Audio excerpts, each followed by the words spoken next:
was this guy on the COs, the females. She went down there to take account. And she said, oh, you just going to off right there and you see me here and you ain't going to stop? Obviously, he didn't stop. I said, don't worry, I'm going to take care of it. I said, you come off the tier. So I went down there, and I'm like, yo, what you doing? And that was a new dude, you know. He said, oh, you must didn't read my floor card. This is what I do. Yo, you ain't going to do that down here, man. You understand? Man, CO. Me? All right. Yo, Rich Bird, crack dirty cell. And so I went in there. I said, now, you want to say that again? Yo, CO, man. Yo, man, you know how it is, man. I know how what is. Man, it, man. I did it. What you want? Once he throw his hands up, you getting it. Because once you throw your hands up, you are a threat to me. I did the 52 pickup on that boy. When I finished with him, he didn't know what happened.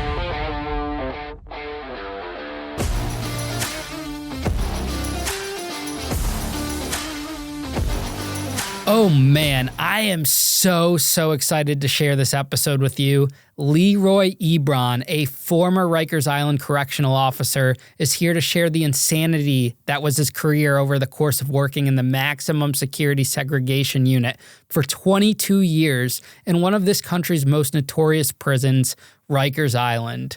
Let's not waste any time and jump right into this exciting episode. So sit back, relax, and get ready to lock in with Leroy Ebron. Leroy, welcome, man, to Locked In. It's an absolute pleasure to have you here today. Very grateful we connected. Your friend who's watching us right now, who's going to be coming on the show. Yeah, Duran. Yeah, Duran. He connected us. He's like, hey, I got a friend of mine that was a Rikers Island correctional officer for 22 years. Yes. But that's not just the half of it. You worked in the SHU, right? The solitary? Oh, yeah, the solitary. I did my whole time in the solitary, which is called the Bing. The Bing, they called it? They call it the Bing. That's the worst area in the jail where nobody want to go. What years were you active there? From 1986 to 2006. 1986. How old were you in 1986? I went in around 18, 19. 18, 19 years old. Yeah. I was in between there, and I went in there, and I was young when I went in there. You know what I'm saying? What made you decide to become a CEO at that age? To be honest, I didn't want to be a CEO. At the time, I was running the street wild, you know, like we do when you're young, you know. You run the street, and I was hanging with some very, very notorious people. And I guess my mother seen that. And one night I came in and she said, Leroy, she said, I want you off of these streets because I don't want you to wind up in jail or dead. So she sat there every night when I come in. She'd be at the kitchen table with her Bible, and she had a chief paper. The chief give you jobs. You understand? And she would fill out applications and say, listen, you're going to take the police officer test, sanitation test, post officer test, MTA test, and then it came correction. And every time I come in, it was a different test for me to take. And if it wasn't for her, well, shall I say, if it wasn't for God and her, I wouldn't be here right now. Because all the guys that I was hanging with, they all wind up going where I'm at. They wind up coming in through, and I see them. Wow. Where were you? Where'd you grow up? What city? I grew up in Brownsville, in Brooklyn. In Brooklyn? Yeah, Van Dyke Projects, on the south side. Do you think if children had a parent, a mother or a father figure like your mom was to you, that the world would be a different place? Oh, yes, very, very. Very different, you know. Thank God my mom's is 99. I'm here to tell her, Mom, look, I didn't wind up dead, but I did wind up in prison, but I wound up in prison on the good side, on a different way. And I helped out a lot of people. I used to have a composition book, the little black and white book, and I used to jot down how many prisoners I done saved from getting stabbed and raped. And I stopped at like 2,500. And then one morning I said, you know what? I don't know why I'm writing in this book, because I'm always going to do that. So I took the book, I threw it in the garbage, and the rest is history. You know what I'm saying? Yeah. The rest is history. You have a very unique perspective because so much time has passed since you've retired. Yeah. And you're able to talk freely about kind of the situations that, you know, you encountered over there. Whereas like sometimes we'll have a prison guard or a correctional officer come on the show where they're still employed or they're still active in law enforcement and still a part of that. So their perspective might be a little bit different than yours. Right. And I'm sure, I can't even imagine the things you've seen in Rikers Island, one of the most notorious prisons in the country, if not the world. That's right. It's, you know, it's over 4,000 acres of land there. You got 10 jails up there. And back in the 80s, we had over 25,000 inmates in there. 25,000? Yes. At one time? At one time. What's the capacity, or is that over capacity? Well, no, it goes more than that. Like Warden Robinson, thank God for Warden Robinson. You know, that man done so much for me. You know, Warden Robinson, Depp Andrews, you know, Depp Bailey, you know, Depp Richards. You know, I have to give them a big shout out because I followed them. Warden Robinson was my mentor, you know, and I watched every step they do, and that got me through corrections. It really did. Because all you got to do is be fair. You understand? A lot of people wasn't fair in there, man. You know, I almost lost my job. 3 months on the job. I almost got fired. 3 months in. 3 months in. What happened? I walked in. The bells is ringing. You see the squad outside, the squad. They got their sticks, their helmets, and they beating the hell out of somebody. Beating them, bam, bam, bam. And, you know, I'm like, something just told me, look down and see who they beating like that, man. And when I go over there and I look, I get mad when I think about it. You know who it was? It was, it was my milk and cookie, peanut butter jelly, eating neighbor. We grew up as kids together. And they was beating the shit out of him. And when I looked at him, and he looked up at me, and I said, Donald? And then what really made me flip out was this officer came over there and took his foot and was getting ready to take his foot, put it on his forehead, and scrape it. Now, when they do that, your skin peel right off your face. And when I saw him doing that, I blanked out. I forgot who I was. All I know was that's my, you know, my neighbor, my best friend. I grabbed the officer, and I threw him against the wall. And everybody's like, hey, what's going on? What's going on? And I'm like, what the hell y'all doing? He's handcuffed. He can't do nothing to y'all. And you get ready to take the skin off his forehead? Then everybody backed up. And I'll never forget Depp Richards. Oh, big, we used to call him Chrome Dome. He was boyhead, but he mean, big dude, jolly green giant looking. He never smiled. He looked at me and said, officer, what's wrong with you? And I said, yo, look, they getting ready, to peel the skin off his head. So he said, what? And I told him, he said, listen, you go in my office. So it was a little room on the side. I went in there. And he said, what's going on? And I said, listen, that officer was getting ready to peel the skin off his face, off his forehead. He was like, what? He said, you know what? I was wondering who was doing that. He said, you stay in here. I got to go out there and calm the officers down because they want to know why a new jack flipped on them for an inmate. So he went out there, said whatever he had to say to them guys. He came back in there to me and he said, listen, he said, okay, I understand what you did, why you did what you did. He said, but one thing you got to remember, he said, we got a code you go by, and the code is color blue.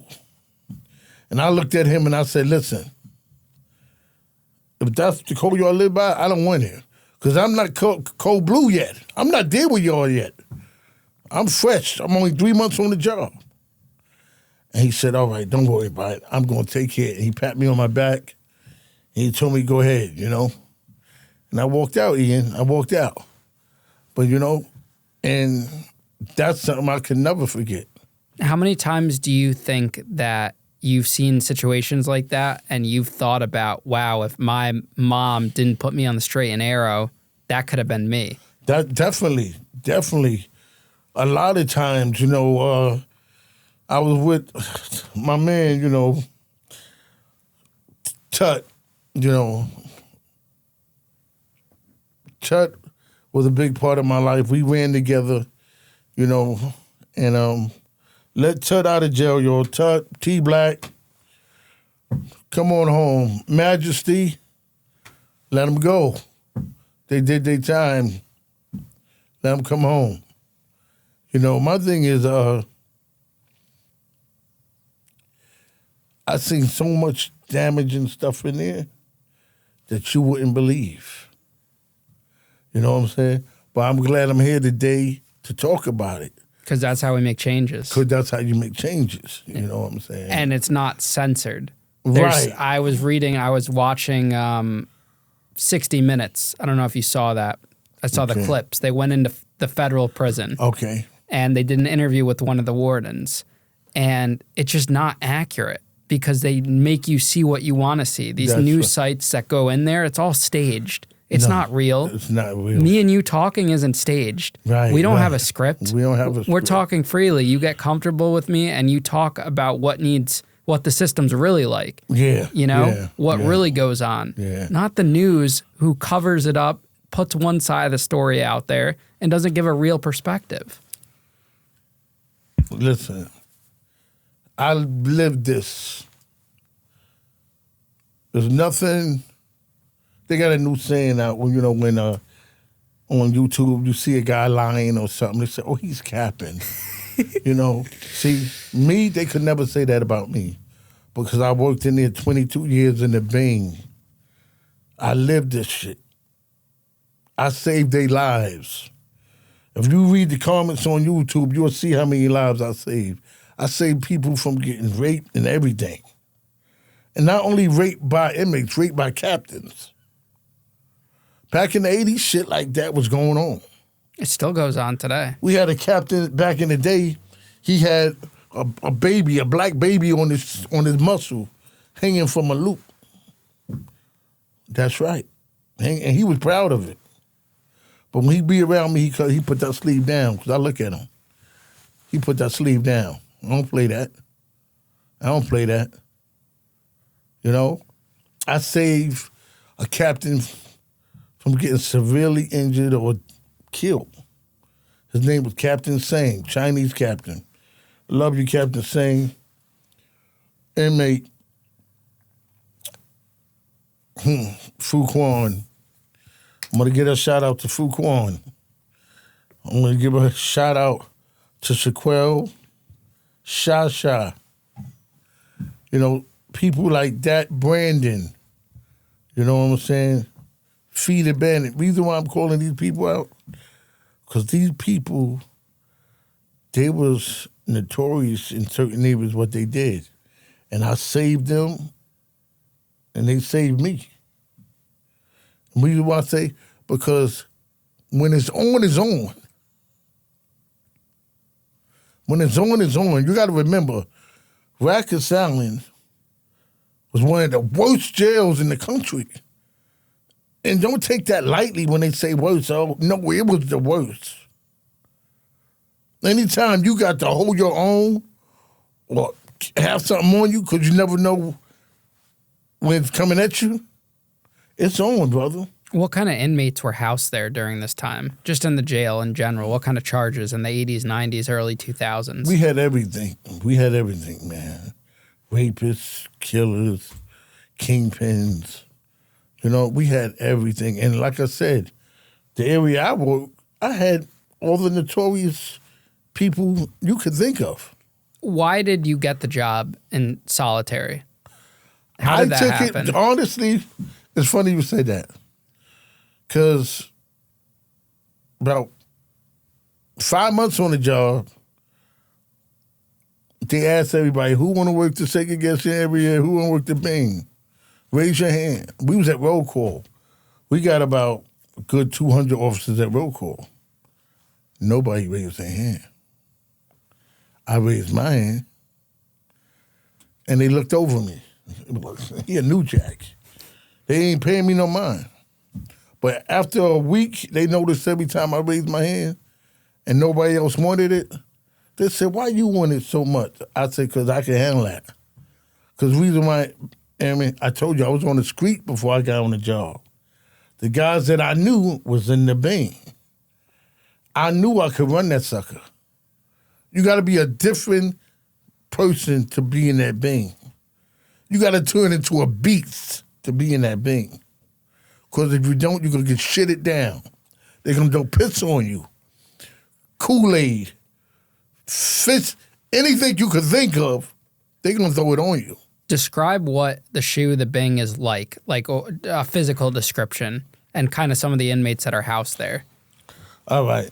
The Bing, like I told you, the Bing is when they violate an officer or they stab or they cut another inmate or whatever. That's when you go into the Bing. You could call it the Bing, the box, the segregation unit. You know, them are the words for the Bing. But they locked in 23 hours a day. They only come out for rec for 1 hour, but they get they go to the law library and stuff like that. But everything is enclosed. You know what I'm saying? They get no commissary or nothing. Nothing at all. Is there a shower in their cell? They get a shower. You let them out one at a time to the shower. And they're handcuffed? And they're handcuffed. Okay, and there's two people to a cell? You take one person. Oh, one person to a cell. One person. When you get to a shower, you take the handcuffs off. Going in the shower. You know? When it's time for them to come out, we got a little slot. They put their hand in. You put the handcuffs back on them. You come on back out.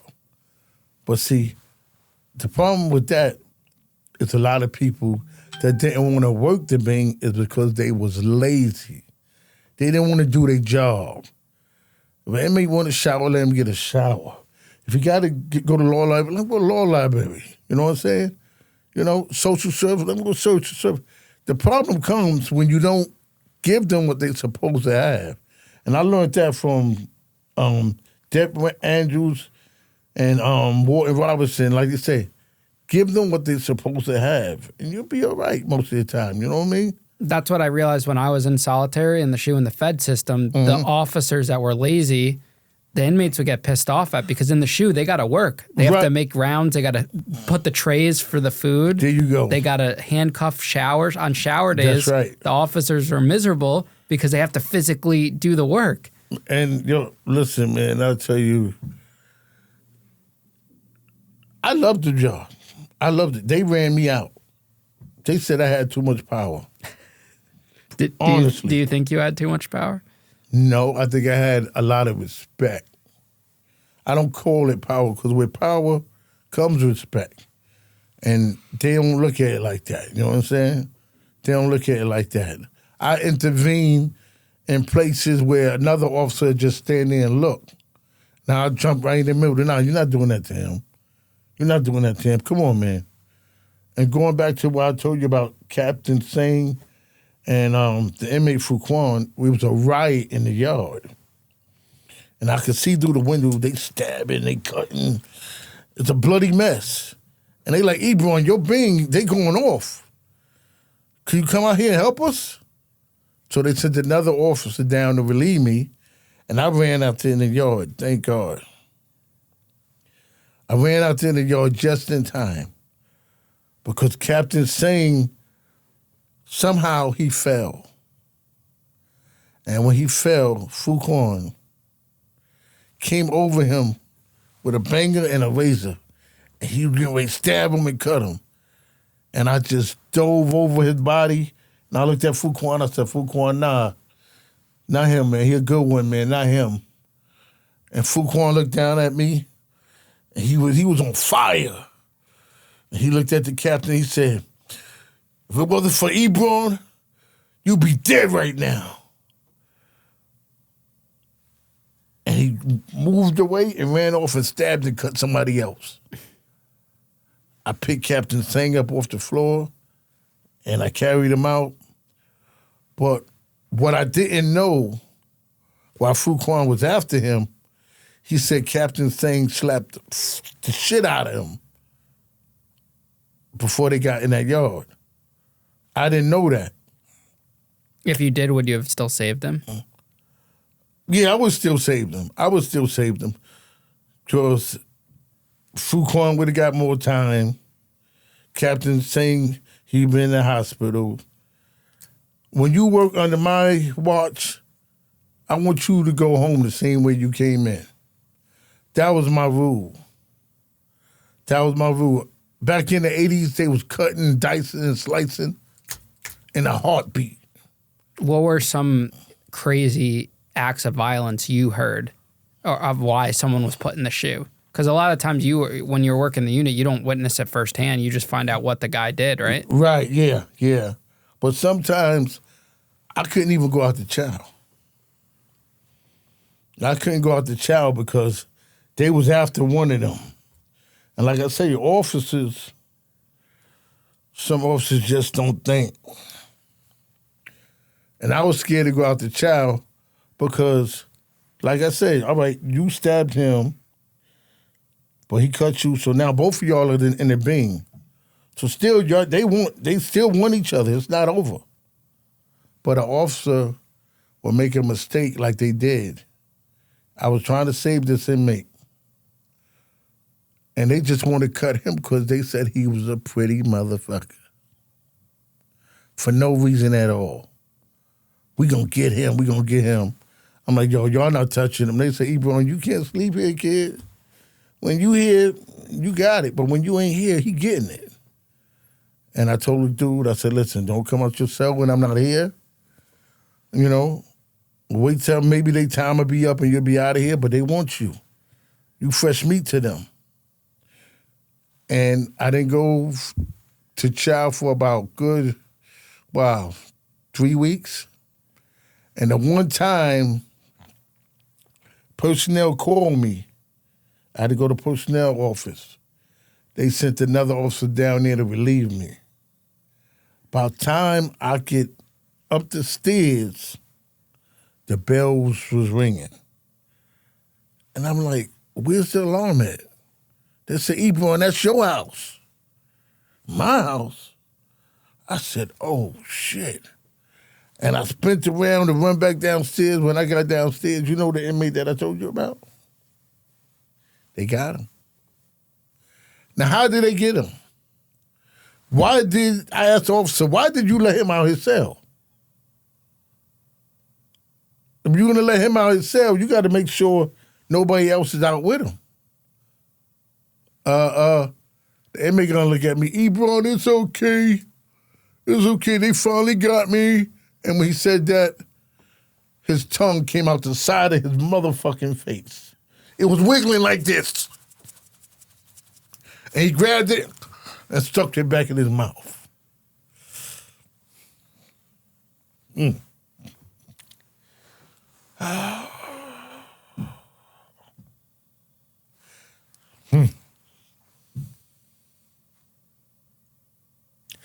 That's why I tell you, Rikers Island was Rikers Island. It was real. Was it dangerous for you as a correctional officer to work the shoe? Even though everyone's locked up and handcuffed to travel, does it get dangerous for you? Oh, yes, it get dangerous because sometimes they can rip that cell open. How do they rip a cell open? They grab it by the end. Like if an officer goes to close it, sometimes they'll do something in between the cell, like some tissue or something where it don't close all the way and the officer ain't paying it no mind. And they be halfway open. So then when another officer come down, they want them, they rip it open. And they jump out on them with a banger. You know what I'm saying? Or a razor. You know, and it's on. In the shoe? In the shoe, it's on. How do they get a razor? They got visitors to bring them in. They still get a visit while they're in the shoe. Oh, yeah, they still get a visit while they're in the shoe. But they most of the time they was getting on visits and stuff like that. They could get it in the mail, stuff like that. It's a different time period. Yeah, they could get it in the mail, You got to watch when they kiss their girlfriend. Sometimes their girlfriend is good like them, and slide it to them. A razor in their mouth. A razor in their mouth. And they're just gunning for the COs. They gunning for anybody. Just because they want to get into something. Yeah, just because they want to get into something, So because you was a CO, you wasn't safe. Did anyone try to attack you violently during your early years before you gained the respect on the compound? No, not really, because they knew who I was on the street before I got the job. So most of my use of forces was saving their life from hanging up or cutting another person. If you ask me 22 years, how many fights, how many altercations did you get into? I could say about 10. I could count them on my hand. Because I had a reputation before I got into jail. Now, I was one of the few officers that could wear their jury in jail. It was one time I'm walking through the hall, and this inmate just blowed it out. He called me by my government name. Yo, Leroy, how you get this job, nigga? And the captain was walking by. He said, man, that nigga, you know what that is? And the captain said, hey, you go grab that inmate and tell him whatever you used to do, you don't do that no more. Set him straight. Captain Boone. Thank you, Captain Boone. I went and grabbed that inmate, dude I know from the street. Tell him your son. What you thinking? You can't talk like that, man. Oh, yeah, I'm sorry. I just don't know how you got that job, man. I'll talk to you later. Don't worry about it. You know what I'm saying? I said, but this is me now. They didn't have conflict of interest or anything. I got put in solitary because a guard reported that I dated his cousin. So they didn't have that back then? Because they ain't going to put you in solitary because you dated. Well, they did that to me. They had to get me off the compound. They wouldn't allow the two of us on the yard together. Isn't that wild? Wow. Yeah, that is wild. So I sat in solitary, the bang I guess you would call it in the feds, for 6 months because of that almost. Wow. Like you said, different rules change and stuff like that, but that's crazy. To put you in there. Would you have looked out for an inmate like me if you saw someone like me? I looked out for everybody, and I think that's why they calling me one of the Rikers Island legends, because I didn't care who you were. Like I said, my mother was a Christian, and she said, Leroy, you are in a good place to talk to guys in there about God.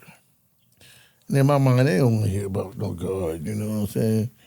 But it came to a point when I see an inmate banging his head on a wall or slicing his wrists or eating feces. They eat feces? Eating feces. You got to tell us that. How would that happen? Because they can't take it. The walls are closing in on me, Ebron. Don't worry. When it's like that, I'll open their cell. Come on out, man. Come get some air. Walk them in the day room, sit down, talk to them. Let them get something to eat, something to drink, turn on the TV for a little bit till he calm down. Other officers don't do that. They didn't do that. You got to be a different breed like that. You know what I'm saying? They don't do that. But I did it. It was one inmate. I tried to talk to him about God and stuff. I said, hey, man, you need to read the Bible. You need God in your life, man. He said, Ebron, I read the Bible every day. And he was rolling up something. He said, I said, what's that you smoking? He said, I got God in me every day. He was smoking a page of a Bible. He said, God is inside me every day, Ebron. I'm like, you going to hell, boy. And we just start laughing, you know what I mean? Were there female COs working in the shoe? They have female COs, but my team, we didn't want them like Nelson, Martin, Richburg. Patterson, Wilson, Rudder. You know, we did not want them with us because it was a problem. You know, even Richburg, that's my other part. It's a problem because when they see them, they haven't seen a female in a long time. They in the bang. So when they, you know what's going to happen? They're going to get on the gate and start beating. Yeah, they call it sniping, gunning. Sniping, we call it beating. They beat off. Like that record. How we beat off. How we beat off. That's how they do it. Or they'd be like, I got it. Did you get that? They get what? That mean they just bust on the seal. How do you respond to these inmates that do that? Now, I didn't allow it. And that's why we always, when the female CEOs came down, we always like, no, don't worry, we got it. Because we already know what it's going to cause. It's going to cause havoc. So we send them out, tell the captain, Cap, we got it, don't worry about it. You know? But when it did happen, it was a female that I know. I was close to her brother. You know, once again, Miss, God bless her heart, Miss Johnson. And at the time, I had the dope beam. That's when they brought the HCM to C-74, you know, and it was this guy. She was,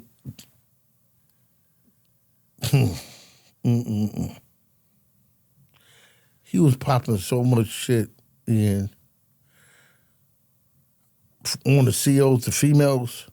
She went down there to take account, and she said, oh, you just gonna beat off right there and you see me here and you ain't gonna stop? Obviously, he didn't stop. She said, Ebron, you got this disrespectful inmate over here beating off right in front of me. I said, don't worry, I'm gonna take care of it. I said, you come off the tier. So she came off the tier. Like I said, it's not because she was a friend of someone I knew or somebody's sister. It's just, you don't do that shit. You don't do that shit when I'm working. So I went down there, and I'm like, yo, what you doing? And that was a new dude, you know. He said, oh, you must didn't read my floor card. This is what I do. Yo, you ain't gonna do that down here, man. You understand? Man, fuck you, CO. Fuck me? Now, everybody here, this is my housing area. When you talk to everybody in the cells hear you, you gonna say, fuck me? All right. Yo, Rich Bird, crack dirty cell. And so I went in there, I said, now, you wanna say that again? Yo, CO, man, you know how it is, man. I know how what is. Man, fuck it, man. I did it. What you want? Once he throw his hands up, you getting it. Because once you throw your hands up, you are a threat to me. I did the 52 pickup on that boy. When I finished with him, he didn't know what happened. What'd you do? What's a 52 pickup? If I tell you, I gotta kill you.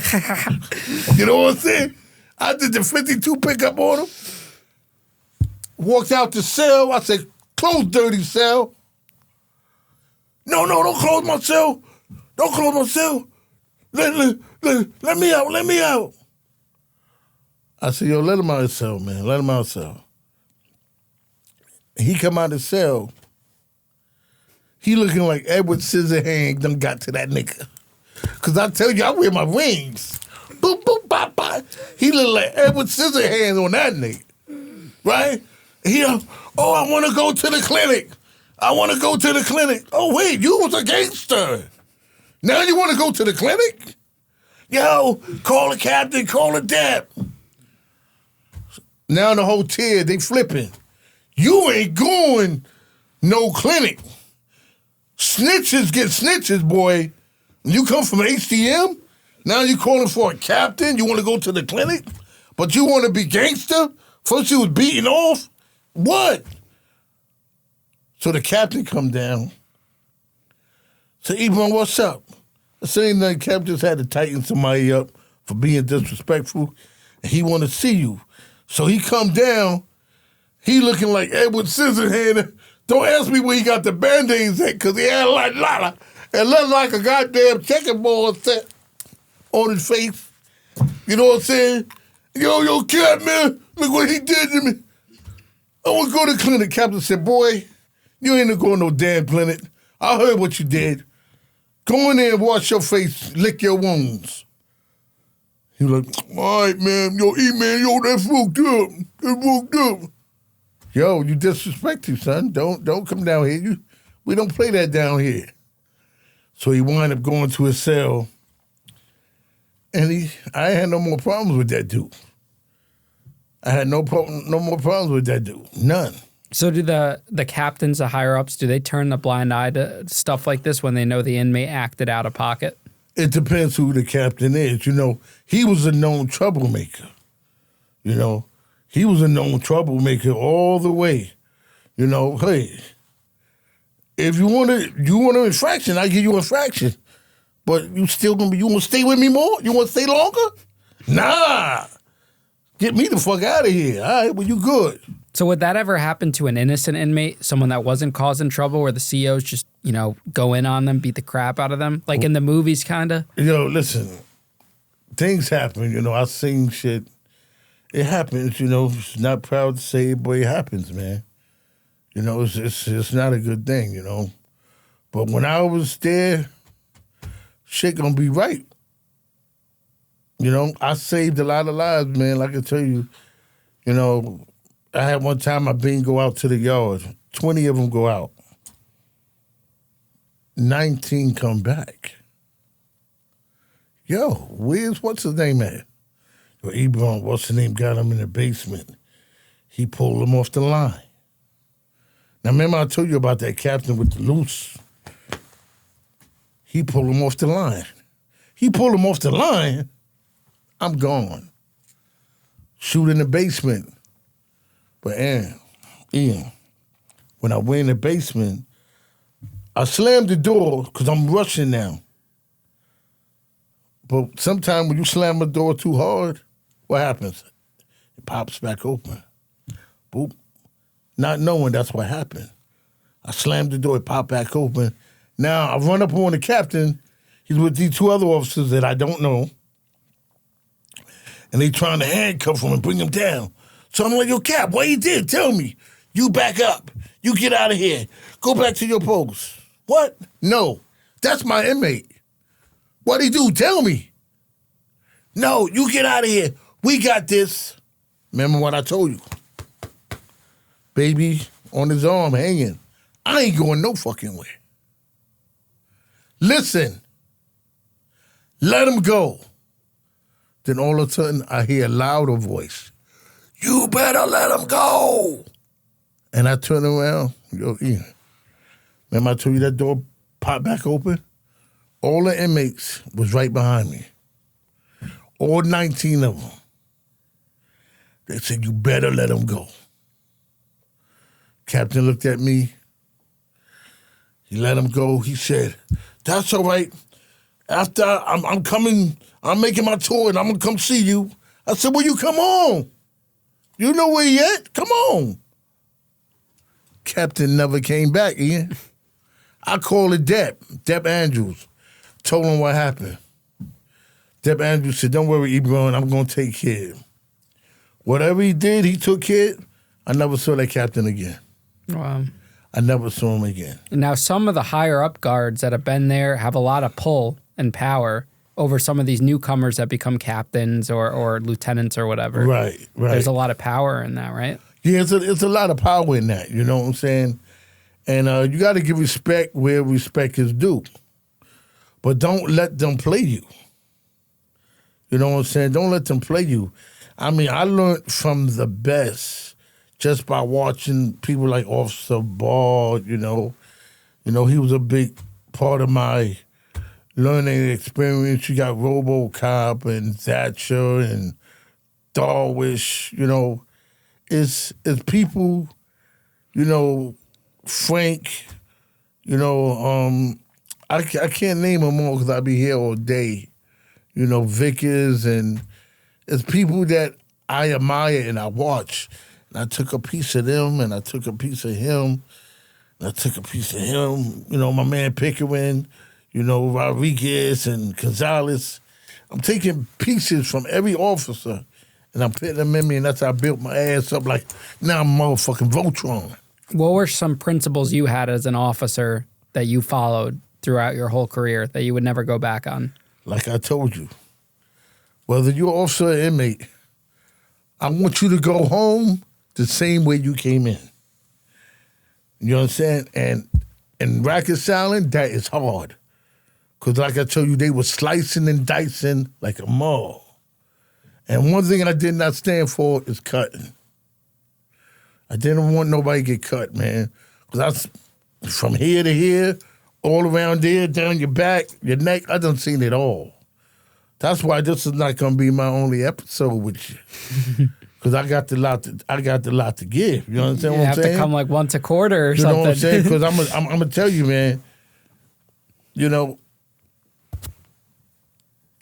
oh, man, I don't even know where to begin for you. The littlest thing that we take for granted, like chicken. Chicken is like filet mignon in jail back in the 80s. I think it still is in prison. It's still like a filet It's like mignon. filet mignon, man. Yeah. You see something? I had inmates almost get murdered over a small box of Frosted Flakes.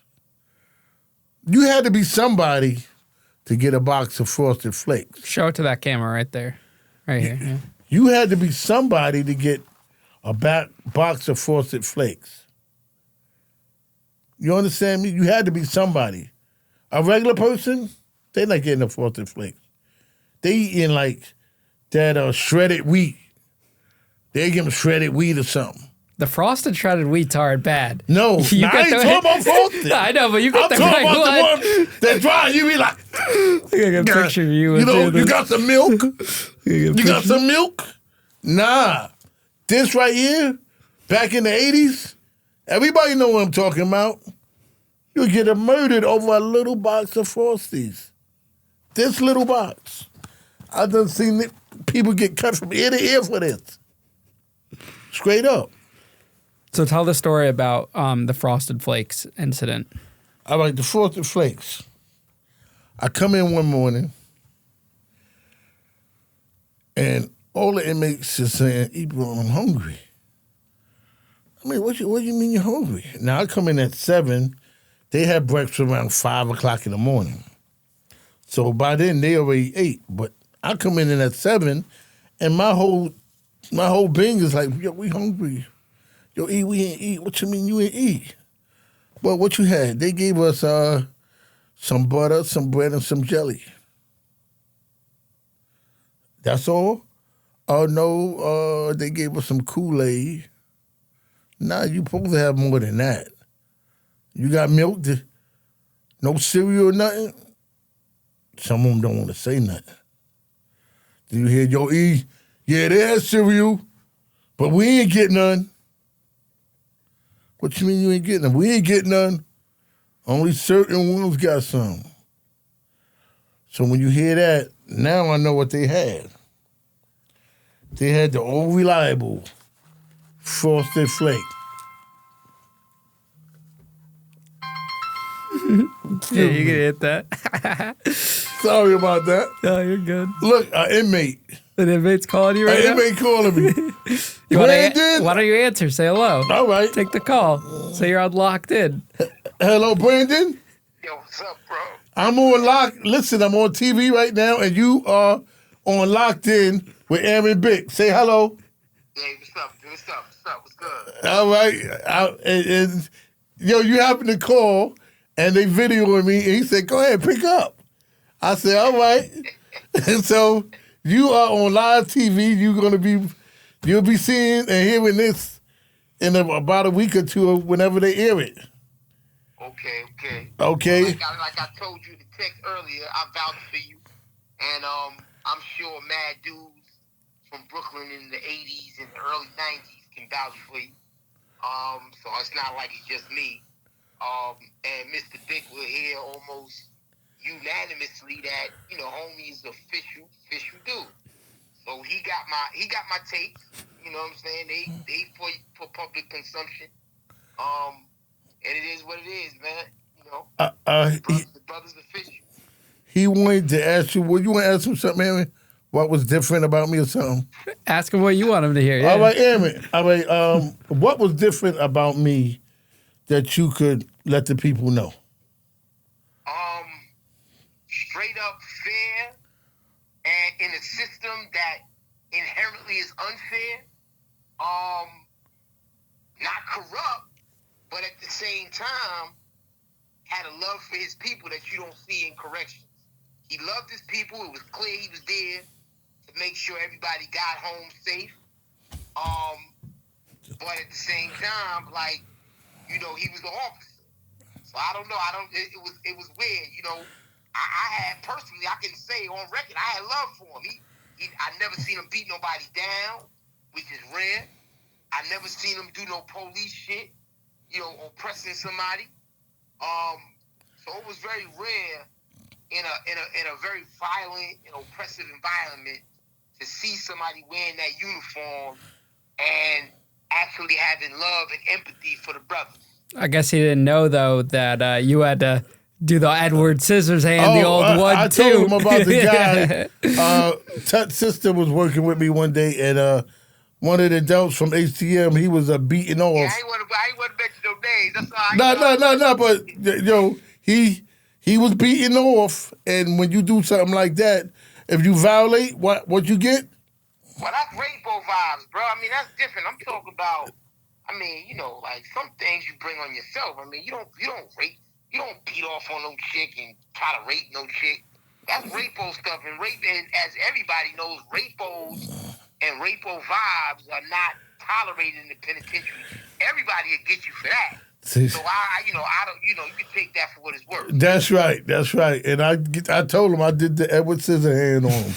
You wouldn't believe it. Yeah. They gonna think this is set up. Yo, this is another inmate calling me. All right, let's get back in the interview. Okay, let me go.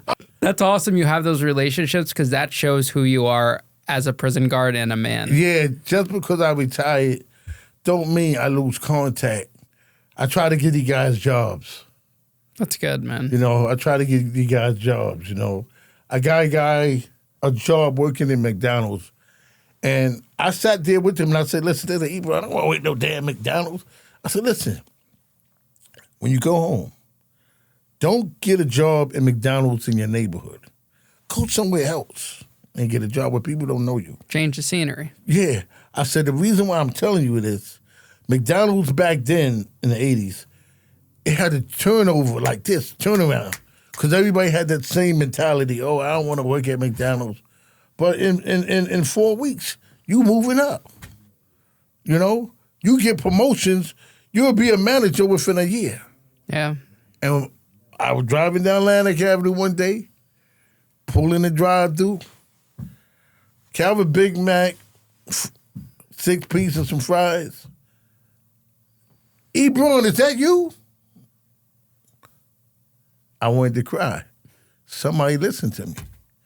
Ebron, look, I'm a manager. What you say work. That's awesome. You know what I mean? So it wasn't in vain. It wasn't in vain. Now you got to tell us the rest of the Frosted Flakes story before we got interrupted. Okay, all right. About the guy that was going to get cut or something over the Frosted Flakes. Yeah, over the Frosted. Now this is about everybody know the Notorious Born Son. I mean, he up there on YouTube. Born Son took over Brownsville. Born Son did this. He was a terror in his day. But now he's a changed man.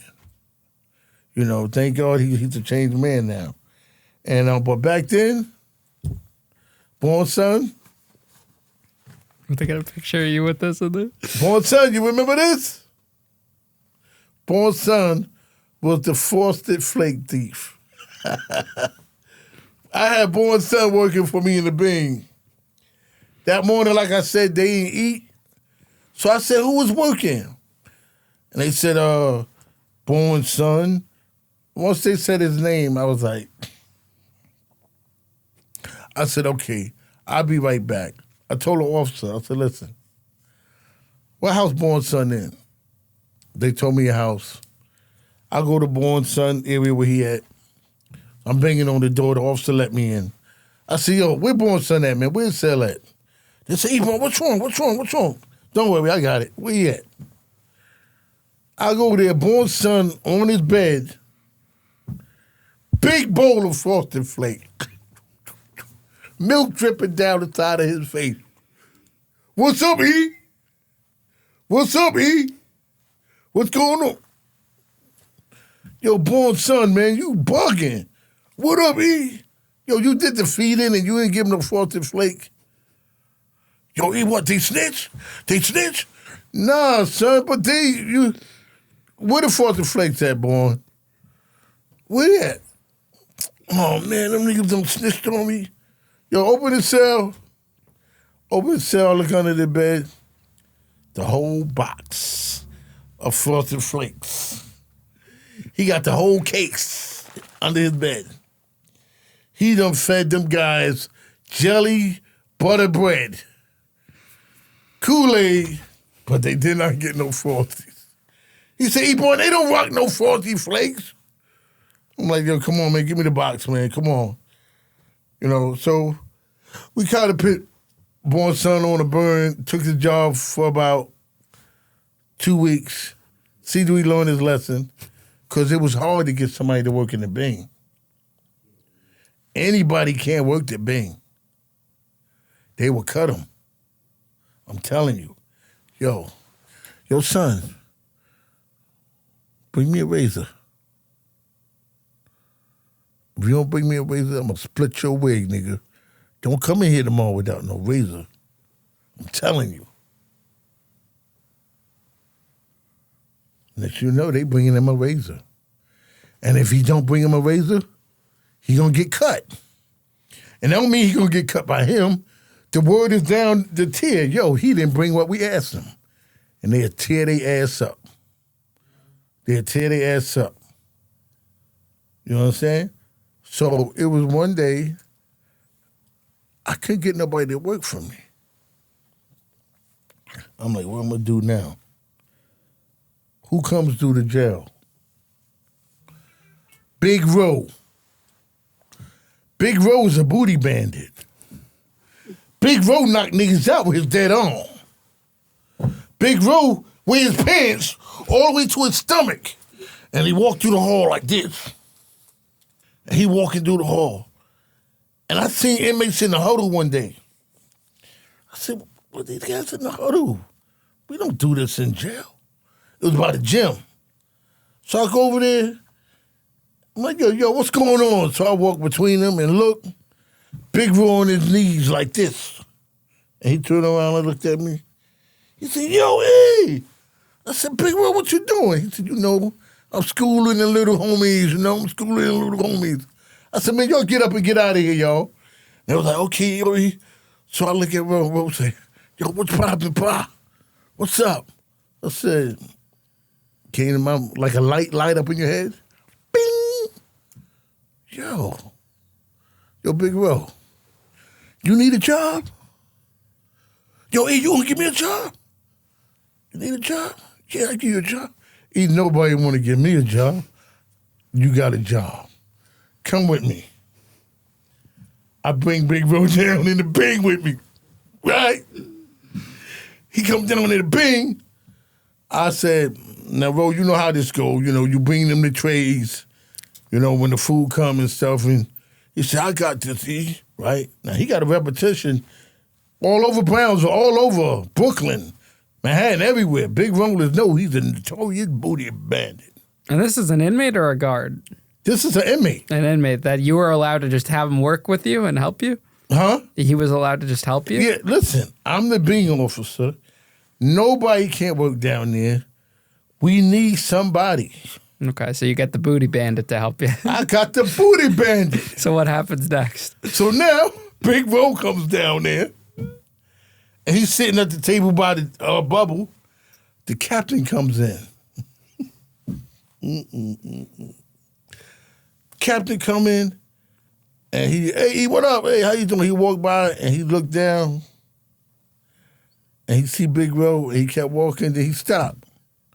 Matter of fact, the captain was Captain Kelly, big black captain, my man. He turned around and looked.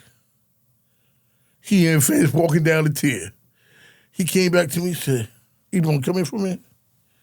I said, yo, Cap, what's up, man? He said, Ebron, you know who that is? I said, yeah, that's Big Ro. He said, yo, that's the booty bandit. I said, I know, I got him. He said, Ebron, you better be careful. You don't let him run up on them one of the kids that be boys up down here and get up in them. I said, don't worry about it. I got this. I said, Ro, go ahead and give out the food. I'm watching him, Ro, go down there with the wagon. On your gate! When they see his Ro, the first inmate said, yo! Everybody play your gate! They got on the gate. They said, oh, hell fucking no. Bro said, who want the Kool-Aid? Get on the gate. Everybody get on the gate. And when they saw it was Ro, when he gave him the Kool-Aid, they got the little green cup, their hand come out like this. The Kool-Aid spilling all over the fucking head. Okay? I see his Kool-Aid dripping. Right? They said, yo, he born out of Big Ro, man. Yo. All right, now they got their food. Now, here go the kicker. Okay. All right. Who want to take a shower? Ain't nobody coming out. Nah, that's all right. We don't want no shower. Nobody come out for the motherfucking shower. They don't want the booty bandit to get them. They ain't coming out for no shower. But yo, y'all was bad. Y'all was cutting, slicing and dicing, threatening everybody. But now I got a real one down here with me. They don't want to come out for no shower. So it was normal to have an inmate working with the prison guard? Oh, yeah. You got a house gang. You got suicide aides. Okay. Born's son was a suicide aide, but he worked, a different tour than mine. But I had Ro, and even when Ro went back to regular population after, I had to walk him back to his house because he was that notorious. When the inmates see him walk, people go the other way. And that's some real talk. They was going the other way. Yeah.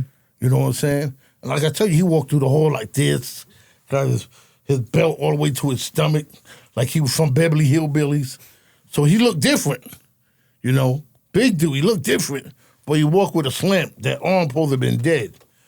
They said he knocked out a horse with that arm. You know what I'm saying? And that's how he was knocking everybody out, with that dead arm. I mean, when I went to his housing area to get him, the officer looked at me and said, Ebron, thank you for taking him. Because he was in the day room. Now, you know what day room. He was in the day room with a TV all by himself. And these are adults.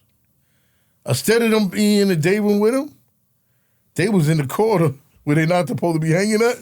Nobody went in that day room with him. Nobody.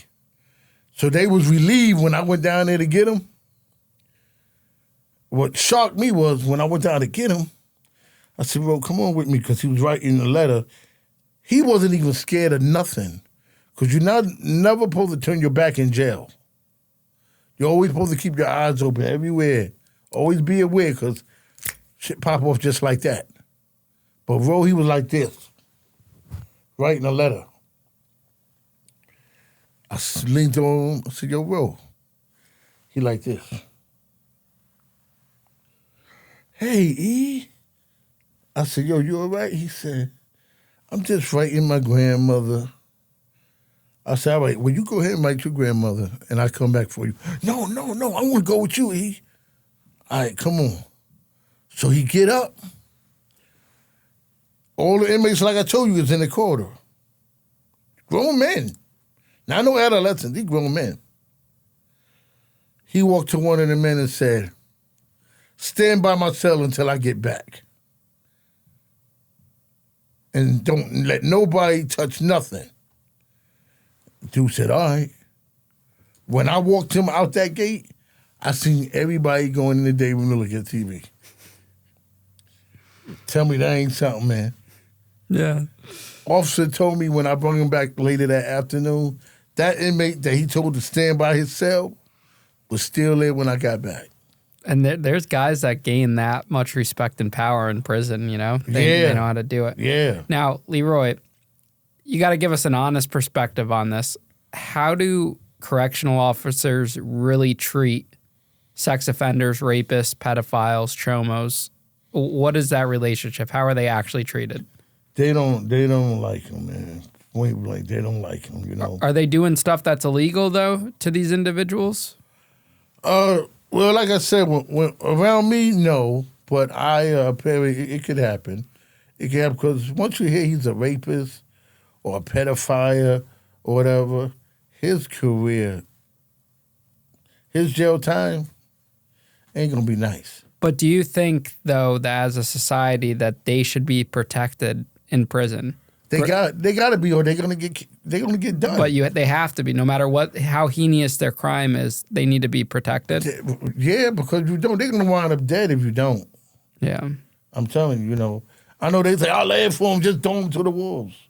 If you throw them to the wolves, they're gonna get eaten. I mean, look what happened to Dahmer. I was watching that Netflix documentary about Dahmer. The COs let that happen. So you see what I'm saying? Was that the right thing for the COs to do, though, or no? No. No, because everything can always come back and bite you in your ass. Yeah. You know, like the Central Park 5. I was there for that. I had them. Oh, you had the Central? Wow. I saw that documentary, too. And, you know, it hurted me because they looked at me and they said, Ebron, we didn't do it. And I looked at them and they looked at, you know, you can't go by looks, but I felt it. They said, we didn't do it, man. And then, look, 25 years later, look, exonerated. They didn't do it. Do you stay in touch with them to this day? No, you know, I wish they hope they see this. And I know they got railroaded because at the time, they didn't have no good lawyers, you know. I don't know their financial situation, but they told me they didn't have no money to really fight this case, you know what I'm saying? So my heart go out to them then. But when, I can't remember his name, the one that was exonerated in court, they showed it on news, and he started crying to the judge. I actually shed a tear because I felt like I was with him. He told me he didn't do it, but I couldn't do nothing. I couldn't help him. And look how many years he was in jail. So I actually shed a tear with him when he started crying. I couldn't, you know, I felt that. Because they told me from the beginning that they didn't do it. Wow. You know, so it's crazy, man, you know. It's crazy, man. That's why when I tell you these things, I go back to the, you know, exact day and time it happened. You know what I mean? You know, because, Ian, I would have did over 22 years, but I was railroaded. Well, they tried to railroad me, and I made them look stupid. What happened, the inmate was hanging up. Me and this inmate, Majesty, the reason why I can say his name, because I'm still talking to him and following him today. He got over 25 years in jail now. Okay? I heard he just went to Otisville right now. He was in Sing Sing. So he in Otisville with a couple of my other boys. That's a Fed joint. Yeah. Okay. And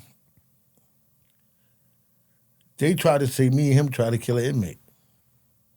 In reality, the inmate was hanging up. Ebron, we got to hang up. 5 cell. Go down. Oh, God, this dude hanging up. I go in there.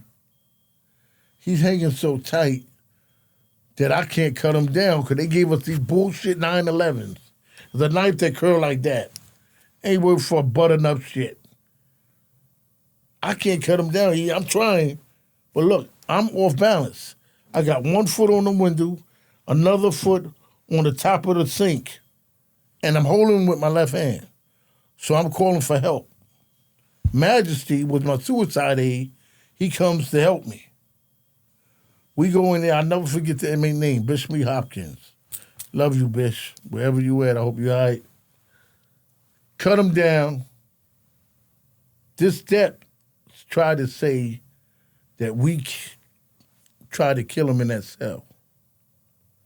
He went so far as I had to go down to oath. He was pushing it. Ebron and Majesty tried to kill us inmate. So, all right, you doing that? I'm going to do my homework. I went and got papers notarized from every inmate in that area. Got it notarized, stamped, boom, boom, boom. I went to the clinic because when the dude was in the clinic, he told the doctor, Doc, Ebron saved my life. He told the doctor that. The doctor came and told me that. I said, Doc, could you put that on paper? He put it on paper. I said, okay. Now they want me to go down to oath because this dep trying to set me up. We go down to oath, table, 20 people at a table. I'm looking at them. I'm all suited up. Got the union man there, Seabrook, the president.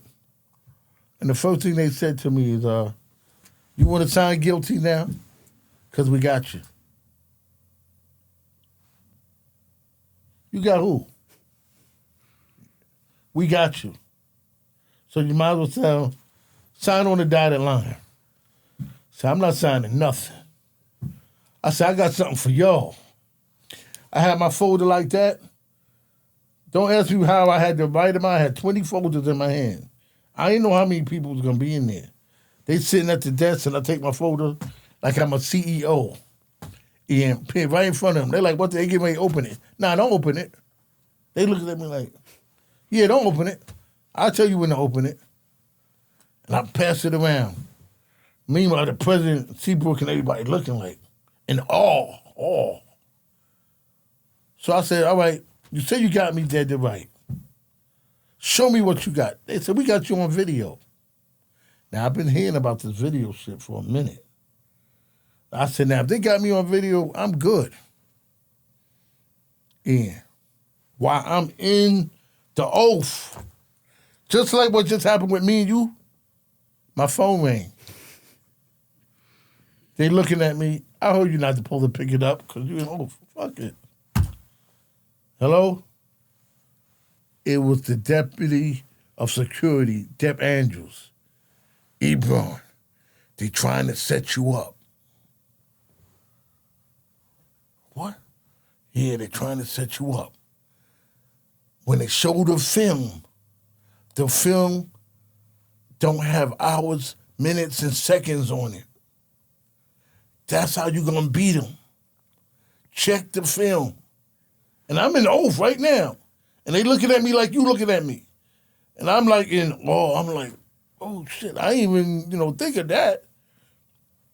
I said, okay, thank you. And I'm on the phone. Now, I'm feeling like, yeah. You know what I'm saying? Another notch. So I'm like, they want to talk. No, I don't want to talk. Show me that video y'all got on me. Show me the video. They say, okay, he's so possessive. All right, you want sign line? All right, you show the video. Yeah, they show the video. No hours, no minutes, no seconds. And they look at it like, damn. I said, listen, this tape is documented. They said, what do you mean documented? I said, I work in the Bing. Where's the hour, minutes, and seconds on this tape? Yo, Ian, you should have saw their face when they looked at each other. And it was like, and all of a sudden they start closing the file. Okay, this case is dismissed. I'm like, what? Y'all was ready to nail me to the cross, take my job. No, I want some vindication. You know what I'm saying? Yeah, I tried to get a lawyer, and all they were saying was, don't worry, you're going to beat it. Nobody. Now, I hate to say this, y'all, but I think if I was a different color, honestly, a lawyer would say, come on, I got you. So what, they push you into an early retirement? No. After I beat that, the President Seabrook started clapping his hand. That's my man. That's my man in the old place. That's my man. But on the way out, he said, Ebron, you made them look stupid. He said, you got more than enough your time. You both of us high in 20. You had 22. Get the fuck out of there. Get the fuck out of here. See? Take your money before they try to take your pension, man. That's what he said. Just that. Smart man. Yeah. Seabrook said it, and that's what I did, man. What do you think is the biggest thing that needs to get fixed in the criminal justice system? From someone that lived the horrors of it, went to the the end of the earth, and saw the reality of how scary it can be and dangerous. What do you think? Let the people know that's in the training academy what it really is. Don't sugarcoat shit. Because the stuff they telling you in the academy is bullshit. They should show a video like this. It's bullshit. Because when I walked into jail the first time, you know what I smell, Ian? And not even what I smell. Going over that Rikers Island bridge is scary by itself. That's a long motherfucking bridge. What happens if that bridge collapses? How you gonna get back home? See, they don't think shit like that. But when I walked in that jail for the first time, you know what I smelled? I smelled butt ass. Butt ass. It was so bad. I mean, the funk hit you like, boom. I couldn't breathe. I was like, oh, shit. And every day I come in, that butt ass hits you, bam. And now you talking to another officer, now all y'all got the butt ass breath. How you doing? How you doing? You don't smell that shit. And I asked one of the old timers, the vets, yo, what's up with that smell? He said, don't worry, new Jack, you'll get used to it. It took me about, no bullshit, about 6 months before me to get used to that butt ass, son. I mean, I used to feel like I'm playing double dutch before I walk into jail. 1, 2, 3, and then I hold my breath. And I walk in that motherfucker, and I hold my breath. And I'm like, oh, God. I don't know how I made it do that. The smell was so bad, man. No, I was the receiving room is worse. Because receiving room, that's where you script them. Now you go from butt ass to just ass. Ass. You smelling the ass.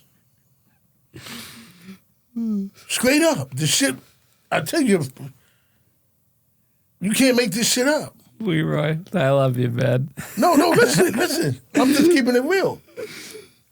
They started me off OJT in the woman's house. I went to the woman's house. You know what you smell in the woman's house? Badusi. I call it Badusi. It's butt and booty. Badusi. That's what you smell. That's keeping it real. That's what you smell. And I feel like working in a woman's house was worse than where I was working at. For me, because when I went in there, they was like, oh, he's a pretty motherfucker. I'm not used to girls coming on to you like that. You know what I'm saying? They so, a lot of guys, hey, cutie. They doing that shit to me. Hey, cutie. Oh, I'm going to get him, girl. And I'm like, I got the sky blue shirt on. I'm a new Jack. You looking good? Yeah, fresh. And they like fresh meat. They calling me fresh meat. Wow, I've never heard that from a woman's point of view. Fresh meat. And I'm like, God damn. Now they want to put me in a mess hall and they got me on the line. They say, listen, you let eight of them at a time go to the window and get their tray. So I said, okay. But meanwhile, it's nothing but females. No males, nothing but females in. And you hear, oh, you see that pretty motherfucker? I mean, it's like you hear whispers in your ear and shit, and you can't shake it. I'm going to get him, girl. I'm going to get him. Oh, God, I hope he come to this jail. Meanwhile, I'd say, okay, 8 of y'all go up. I'm trying to act professional. I'm scared to death. I'm in jail. I don't give a fuck if it's a female. Some of these females look like men. You know, you know what I'm saying? For real. Some of these females bigger than me and shit, you know? I'm like, God damn, you know. And they talking all rough. And they cursing at each other, you know. They going at each other, but I'm just trying to stay focused. And I'm like, y'all 8 get on the line. All of a sudden, it feel like 20 hands is on my ass. I'm like, oh. And I turn around. Now I'm saying, yo, stop that. Y'all stop that. Y'all not supposed to be doing that. And I look to the side eye, I see the captains over there laughing. They set them up to do it? They just laughing. And yeah, they laughing, right? So now I'm like, yo, what the fuck? So I'm freaking, captain gonna tell them stop. So I ain't worried about it. So I turn around again. The next 8 go. Once again, Ian, feel like 20 hands on my ass. Yo, y'all got to cut that out, man.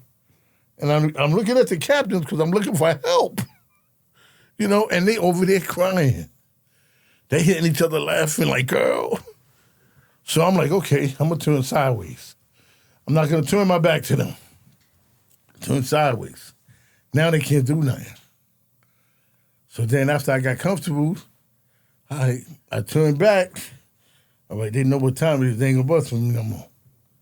Ian, I feel somebody breathing on my neck.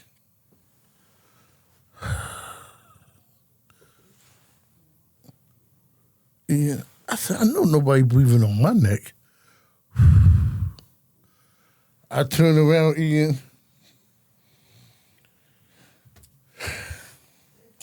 It's the prettiest Puerto Rican girl with green eyes you ever saw.